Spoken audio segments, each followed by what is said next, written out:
মানুষকে আমি খুব ভালোবাসি, বিশেষ করে বিহারের মানুষকে। হ্যাঁ, ঠিক এরকমটাই বোঝাতে চাইছেন নীতিশ কুমার। গত 5 বছরে যা খুশি হোক, কিন্তু বিহার বিধানসভার ঠিক আগে এই মুহূর্তে নীতিশ কুমার কিন্তু বিহারের মানুষকে ভীষণ ভালোবাসছেন। আর সেটা দেখাতেই বিহারের মন্ত্রিসভার বৈঠকে 22টি প্রস্তাব গ্রহণ করল সরকার। এর মধ্যে কর্মস্থলে অনুপস্থিতির কারণে 6 চিকিৎসককে বরখাস্ত করার সিদ্ধান্ত বিহার সরকারের। একজনকে স্বেচ্ছা অবসরের সুযোগ দেওয়া হয়েছে। পাশাপাশি কাজের জায়গার কাছেই রাজ্যের মহিলা সরকারি কর্মচারীরা যাতে থাকতে পারে সেই সুবিধা দেওয়ার প্রস্তাব গ্রহণ করেছে নীতিশ সরকার। ভোট এলে ভালোবাসা কেন যে এত বাড়ে!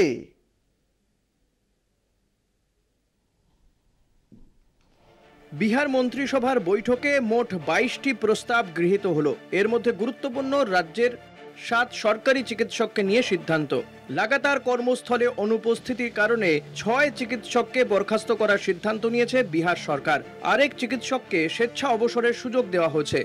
এছাড়াও এদিনের বৈঠকে আরও একটি বড় সিদ্ধান্ত নেওয়া হয়েছে।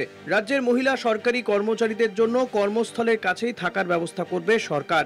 রাজ্যের 4 লক্ষ মহিলা সরকারি কর্মচারীর নিরাপত্তার কথা মাথায় রেখে এই সিদ্ধান্ত নেওয়া হয়েছে বলে জানানো হয়েছে। সরকারের পক্ষ থেকে পরিষ্কার জানিয়ে দেওয়া হয়েছে, যারা সরকারি আবাস পাবেন তারা আর বাড়ি ভাড়া খাতে ভাতা পাবেন না। সরকারি আবাসের জন্য বাড়ির ব্যবস্থা করতে জেলা শাসকের নেতৃত্বে একটি কমিটি গঠন করা হবে। বিদ্যুৎ ও জলের ব্যবস্থার পাশাপাশি আবাস এলাকার নিরাপত্তাও খতিয়ে দেখবে কমিটি। বাড়ি ভাড়া সংক্রান্ত বিষয়টিতে নজরদারি করবেন মহকুমা শাসক। আবাসের সুবিধে সবার আগে পাবেন জেলা এবং সদর অঞ্চলের কর্মচারীরা। ব্লক ও গ্রামাঞ্চলের কর্মচারীদের এই সুবিধে পেতে দপ্তরের প্রধানের মাধ্যমে মহকুমা শাসকের কাছে আবেদন করতে হবে। আবেদন খতিয়ে দেখে ব্যবস্থা নেবেন মহকুমা শাসক। সামনেই রাজ্যে বিধানসভা নির্বাচন। তার আগে জনমোহিনী প্রস্তাব এনে মহিলা ও সরকারি কর্মচারীদের ভোট দখলের পন্থা করতে চাইছে সরকার বলে কটাক্ষ বিরোধীদের। কলকাতা টিভি।